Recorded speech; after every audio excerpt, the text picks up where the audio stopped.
Sunday dinner at our family house always looked better than it felt. The place sat on a quiet street lined with identical trees and trimmed lawns, the kind of neighborhood where people waved but didn't really know each other. My father bought the house 25 years ago. He kept everything clean, organized, exactly where it belonged. Even after he passed, nothing moved unless it had a reason except tonight. Preston stood at the head of the table like he owned the place, even though half of it legally belonged to me. Sierra leaned against the kitchen counter, holding a champagne bottle as if she were christening a yacht rather than opening a cheap celebration. Preston popped the cork with more force than necessary. We celebrate real money. The cork hit the ceiling and dropped onto the hardwood floor. Sierra laughed like it was the funniest thing she'd ever seen. I sat at the table in a plain gray t-shirt, peeling an apple with a small knife. The blade moved clean and steady, no rush, no noise. Preston poured champagne into 3 glasses but only slid 2 across the table. One for him, one for Sierra. He didn't even look at me. "That contract is basically locked," Sierra said, swirling her glass. 20,000 tactical vests, military grade, local base. It doesn't get easier than that. $14 million, Preston added, raising his glass. That's what actual value looks like. They clinked glasses. I kept peeling the apple. Preston finally glanced over. "Ever seen that kind of number, Abby?" I didn't answer. He smirked. "Of course not. Government paycheck doesn't exactly scream success." Sierra leaned in, voice softer but sharper. "I still don't understand how you're okay with it, living off taxpayer money your whole life." I cut another strip of apple skin. "I work for it." Preston laughed. "Work? You're a supply clerk. Logistics officer?" I corrected without looking up. "Same thing," he said. "You move boxes around and call it service." I set the knife down for a second, then picked it back up. No reaction, no argument, just routine. That's the difference between us. We build things. We create value. You just exist on the system, Preston continued. Sierra nodded like she was watching a TED Talk. "Honestly, Abby, you should be thanking people like us. We're the ones keeping the economy moving." I finished peeling the apple in one clean spiral and set the knife aside. "Move your briefcase," I said. Preston frowned. "What?" "Off the glass shelf," I said, finally looking up. "That shelf belongs to Dad." The briefcase sat next to a dark oak wooden display box, polished. Inside were my medals. Commendation Medal, Purple Heart. A few ribbons lined up exactly the way my father used to insist. Perfect spacing, no dust. Preston glanced at the shelf, then back at me. "It's fine where it is. It's not yours," I said. "Move it." He let out a slow breath like I was wasting his time. "Relax," he said. "It's just a shelf." "It's not," I replied. "Move it." For a second, I thought he might actually do it. Instead, he reached over with one hand and shoved the briefcase hard. The edge clipped the wooden display box. Time slowed just enough for me to see it happen. The box tipped, the lid popped open, and the metals slid straight into the trash can below. Metal hit plastic with a dull, hollow sound. Sierra gasped. But it wasn't shock, it was amusement. Preston looked down, then back at me, smiling. "Oops, I didn't move." He leaned back, taking a sip of champagne. "Guess your little trophies couldn't handle real business." I stood slowly and walked to the trash can. "Don't be dramatic," Sierra said. "We can just wash them." I ignored her. Preston stepped closer, lowering his voice just enough to make it personal. "You're seriously going to dig through garbage for that?" I looked into the bin. Apple peels, paper towels, a cracked eggshell, and underneath the metals. "They're just cheap pieces of metal," he added. From a desk job, I reached in and picked them up one by one. "They don't make money. They don't build companies. They don't matter," Preston continued. I wiped a bit of moisture off the Purple Heart with my thumb. "What matters?" he said, tapping his chest. "Is that contract? $14 million. That's real." I didn't respond. No anger, no raised voice, just silence. Because anger is loud, and loud people miss details. As I bent down to grab the last ribbon, my eyes shifted for less than a second. Preston's briefcase had fallen open slightly when he shoved it, just enough. Inside a folder sat half exposed, white paper, clean edges, government format. I didn't stare. I didn't hesitate. I just saw it. An NSN code followed by a security authorization block. My authorization block. My name, my clearance, my signature. except I didn't sign it. My hand paused for a fraction of a second over the trash can. The room kept moving. Sierra talking, Preston sipping, glasses clinking, but everything in my head went quiet. That code wasn't something you guessed. It wasn't public. It was tied to procurement clearance, military approval, equipment validation, and it was mine. I picked up the last medal and stood. Preston was still smiling. "You done?" he asked. I looked at him calm and steady. "Yeah," I said. I walked to the sink, rinsed the medals one by one. No rush, no wasted motion. Behind me, Sierra was already talking about delivery timelines and margins. Preston started taking a call, stepping into the living room like he owned the air. I dried the medals with a clean towel and placed them gently on the counter. Then I closed the wooden box and set it aside. No confrontation, no scene, because they thought this was about disrespect. It wasn't. It was about something much bigger. Preston thought throwing my medals in the trash was the ultimate power move. He had no idea the document he left in that briefcase just turned him into a federal target. That night, I drove back to base without turning on the radio. No music, no distractions, just the sound of the engine and everything replaying in my head with clean, sharp edges. The medals in the trash didn't bother me. The forged authorization did. By the time I reached the outer gate, it was past 11:30 p.m. The base was quieter but never asleep. Floodlights cut across the perimeter. Cameras tracked movement without blinking. I handed my ID to the guard. He scanned it, nodded, and waved me through. "Evening, ma'am." I gave a short nod and kept driving. Inside, everything followed protocol. Systems always did. That's the difference between the military and people like Preston. Systems don't rely on ego. They rely on verification.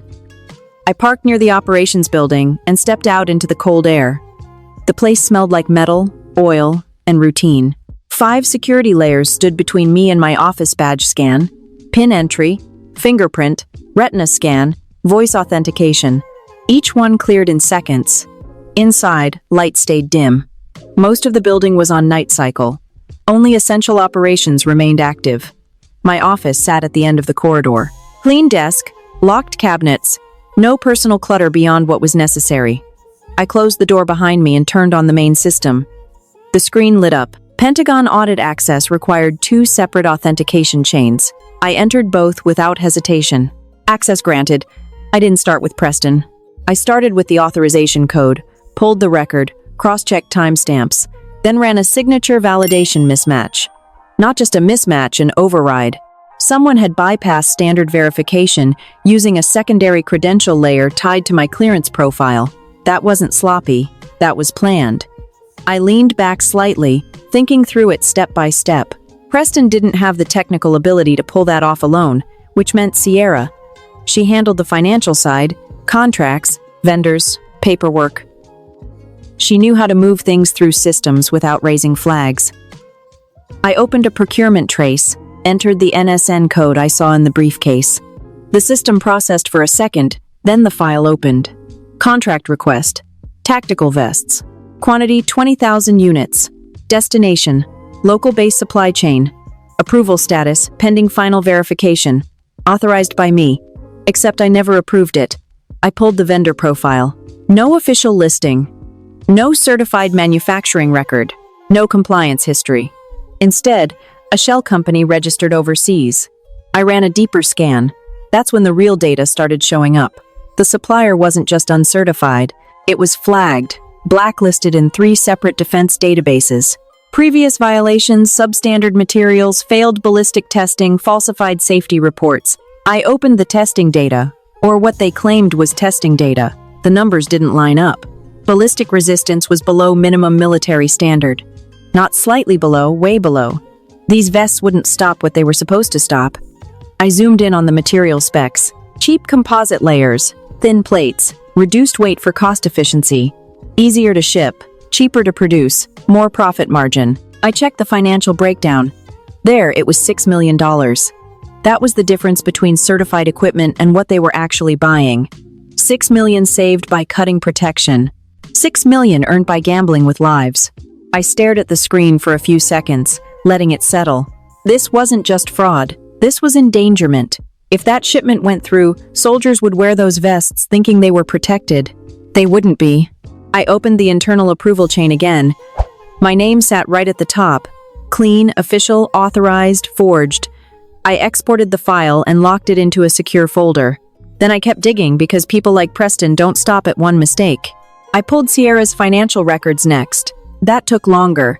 Civilian financial systems weren't as clean as military ones, but they still left trails. Loan records, asset declarations, collateral agreements. I followed the money, and then I saw it. Property listing. Address matched instantly. My chest didn't tighten. My breathing didn't change.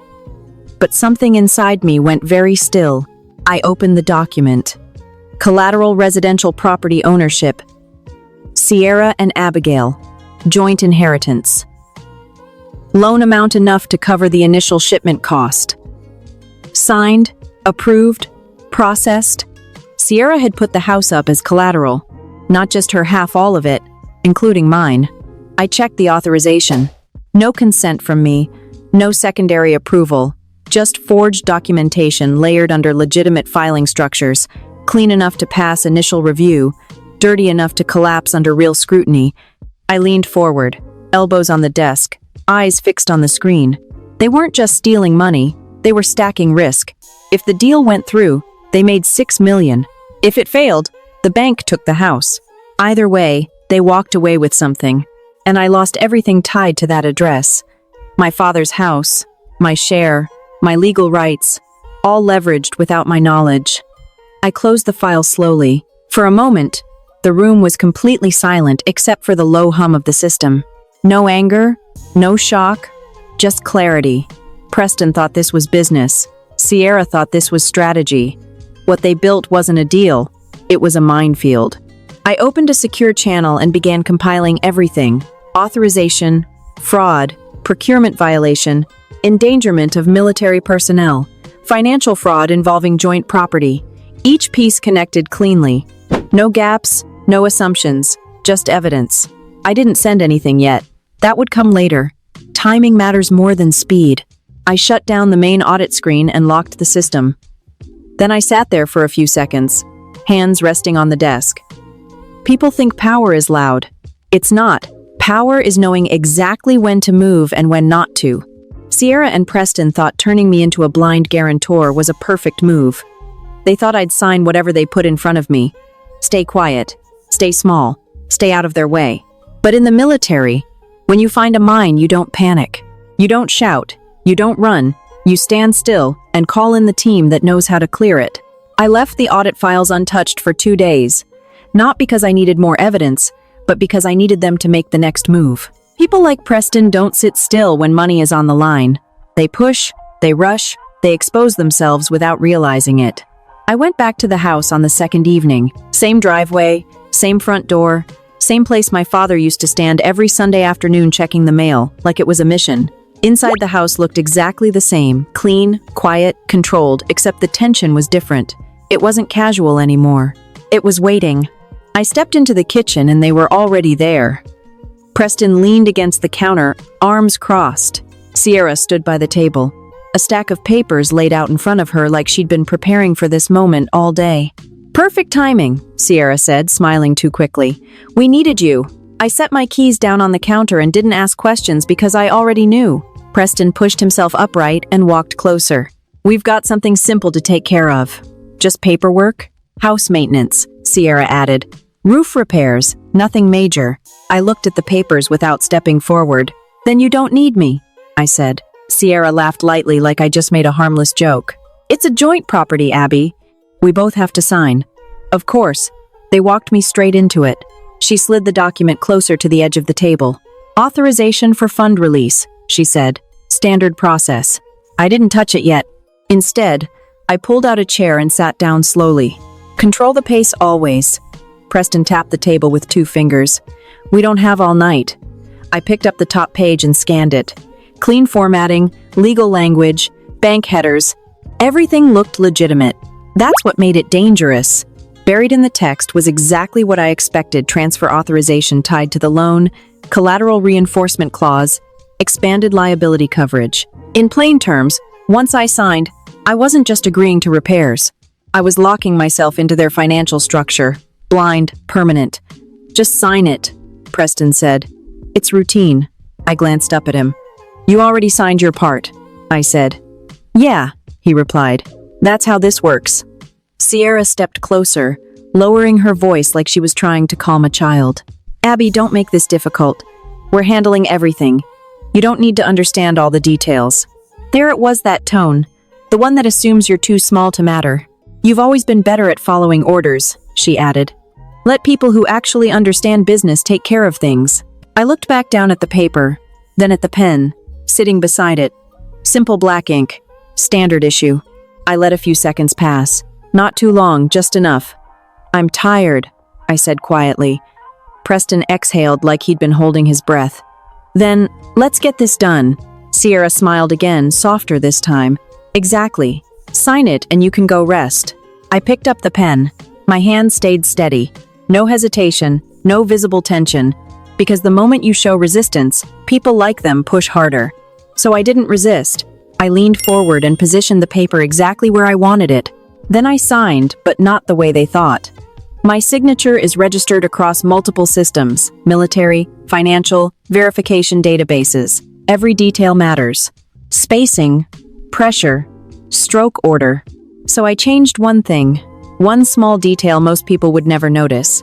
I left out a cross stroke in one of the letters, and I pressed the pen down just hard enough that the imprint pushed through the paper and into the wooden table beneath it. That combination meant one thing inside the system. Duress-forced signature, pre-registered, recognized automatically when scanned into certain verification networks. I finished the signature and set the pen down. Sierra immediately reached for the document, scanning it quickly. See? She said, almost relieved. That wasn't so hard. Preston grabbed the paper out of her hand before she could finish reading it. He didn't check details. He didn't verify anything. He just saw my name. That was enough for him. Finally, he said, smiling like he just closed a deal. Smart choice. For once, I didn't respond. Sierra straightened up, already shifting into planning mode. I'll notify the bank first thing in the morning. This should clear everything. Preston pulled out his phone as he walked toward the door. Why wait? He said. I'll move things tonight. Of course he would. Impatience is predictable, and predictable is useful. He stepped outside, already dialing through the glass. I could see him pacing, talking fast, confident, too confident. Inside, Sierra gathered the rest of the papers, stacking them neatly like everything was under control. You did the right thing, she said without looking at me. I stood up from the table. Did I? I asked. She paused for half a second, then forced a small laugh. Don't start overthinking now. I picked up my keys. I'm not, I said, because I wasn't thinking. I was waiting. Preston came back in a minute later. Energy high, movements sharp. It's done, he said. Everything's moving. He grabbed his keys off the counter and headed for the door again. Then he stopped just long enough to look back at me. That signature, he said. That's the smartest thing you've done in years. I met his eyes. Yeah, I said. It probably is. He smirked and walked out. The front door closed behind him. Sierra stayed in the kitchen, already texting someone, probably confirming timelines, deliveries, payments. I walked past her without another word and headed out. No argument, no warning, no second chances, because they already crossed the line. Preston walked out of that house holding my signature like it was a golden key. He thought it unlocked everything. He had no idea that signature just triggered a federal asset freeze through the Treasury system. I was halfway through my first cup of coffee when my phone started vibrating across the table, buzzing over and over. I didn't reach for it right away. I took another sip, set the cup down, and let it continue for a few more seconds. Timing matters. When I finally picked it up, Sierra's name filled the screen. I answered, "What did you do?" No greeting, no build-up, just panic. I leaned back in my chair, calm. "Good morning to you two. Don't play games with me," she snapped. "What did you do to the account?" I glanced at the clock. 8:12. "I don't know what you're talking about," I said. "You locked it," she yelled. "Everything's frozen." I let a small pause sit between us. Then I took another sip of coffee. "I'm just a supply clerk, remember?" I said. "How would I control your bank account?" Silence. Short, tight, unstable. Then she exploded again. "This isn't funny, Abby. We just tried to move $6 million and it didn't go through." "It's flagged by a federal system," I said.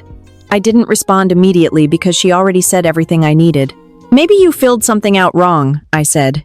"Don't insult me," she snapped. "This says defense fraud suspicion. That doesn't just happen." I looked out the window. The morning was clear. Routine traffic. People moving like nothing had changed. "You're the only one connected to that authorization," I said. Sierra shot back. "Your name is on the file." I let that sit. Then I said, "Then maybe someone shouldn't have used my name." Dead silence. "You don't know what you're talking about," she said finally, but her voice had shifted. Less control, more doubt. "Then we're both confused," I replied. Before she could answer, the call ended. I did. I set the phone down and finished my coffee. Across town, things were not as calm. I didn't need to be there to see it. I knew exactly what it looked like. Preston sitting in his glass office, probably leaning back like he owned the place, until the screen changed. Red alert, transfer failed. Funds rerouted. Destination, federal holding account. Status frozen. Reason, suspected defense fraud. That's the moment everything breaks. Not when people are accused. Not when they're confronted. When the money stops moving, that's when panic starts. I stood up, grabbed my jacket, and headed out. By the time I reached base, my phone had already logged 3 missed calls from Sierra and 2 from Preston. I ignored all of them.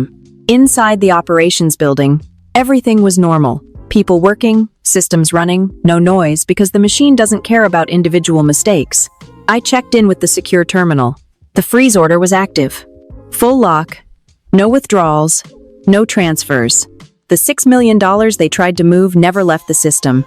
Instead, it went exactly where it was supposed to go, into a federal containment account. Untouchable, traceable, documented. I pulled up the activity log. Timestamp matched perfectly with my signature trigger. No delay, no error, clean execution. That's what happens when you build a system the right way. It doesn't hesitate. My phone buzzed again, Preston.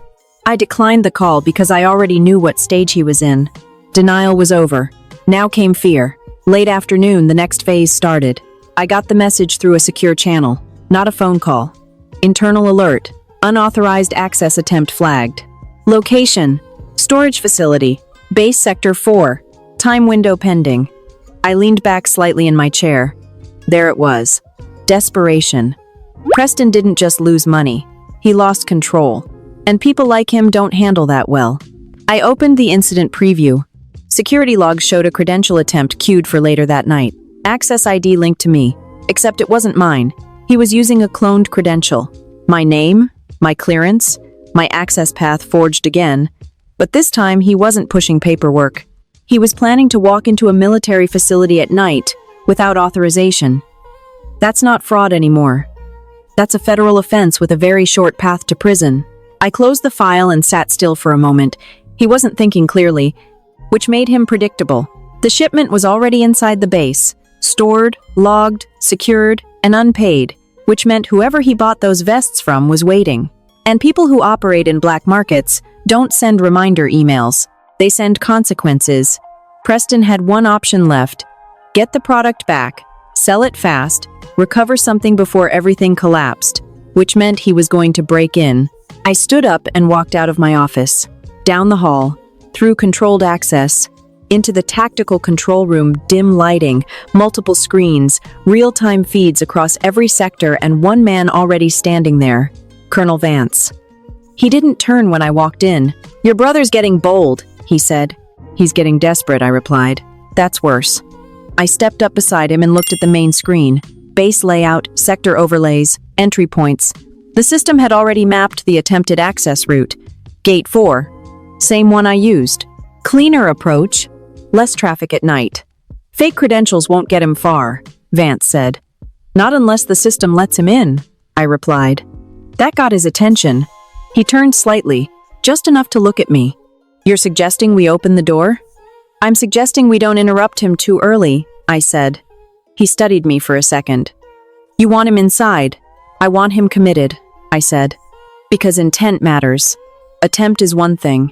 Execution is another. Once he crosses that line, everything becomes airtight.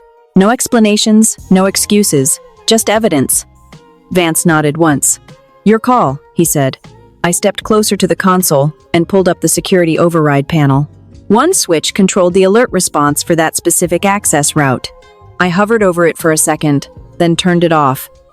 Not the cameras, not the locks, just the alert. He would think the system accepted him. He would think he got away with it.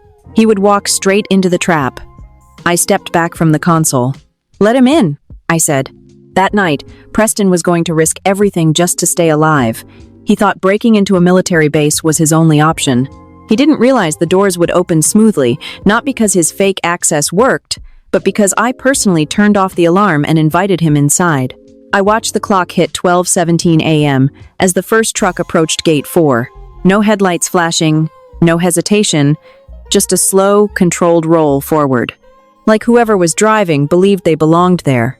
On the thermal feed, the engine glowed bright against the cold night air.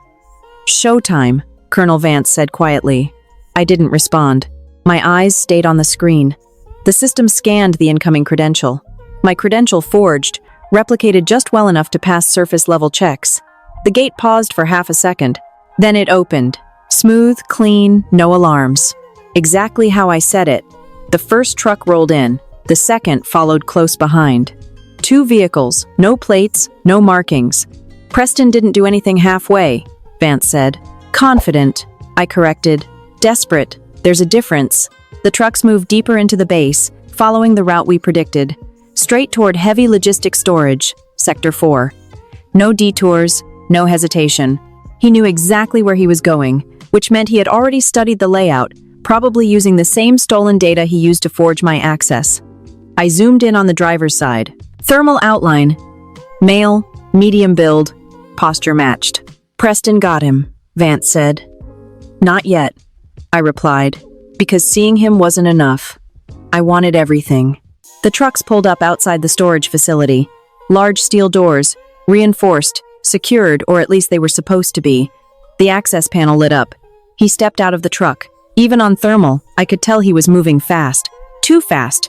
He scanned the badge, entered the code. The door unlocked. No resistance, no alarms. He paused for half a second, probably surprised it worked. Then he pushed the door open and stepped inside.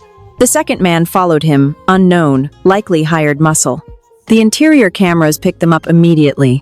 Low light, wide space, rows of stacked crates, metal shelving, cold air. That place always smelled like oil and steel, even through the ventilation system. They moved straight to the marked pallets. No searching, no confusion. They knew exactly what they came for. "Your vest," Vance said. "My soldiers' lives," I corrected. Preston pried open the first crate, pulled out a vest, checked it quickly, didn't test it, didn't question it, just confirmed it existed. Then he nodded to the other guy, and they started loading fast, aggressive, no care for organization. They weren't inventorying. They were stealing back what they already sold. Box after box, crate after crate, thrown onto the truck like speed mattered more than precision, because it did. Every second he stayed inside that building increased the risk. He knew it. I could see it in the way he moved. Sharp, jerky, unstable. "Heart rate's up," Vance noted, watching the biometric overlay. "Good," I said. "Fear makes people sloppy. Sloppy creates evidence." We watched in silence as they worked. No interruptions, no alarms, no interference. Just 2 men emptying a military storage facility in the middle of the night, thinking they were invisible. After 10 minutes, the first truck was nearly full. They didn't stop. They moved to the second. More crates, more vests, more evidence. "Amount's enough," Vance said. "We can move in." I shook my head. "Not yet." He glanced at me. "You want more?" "I want context," I said. "Because catching him here would prove theft. Catching him later would prove everything. Intent, distribution, financial motive, endangerment, all tied, Togeth."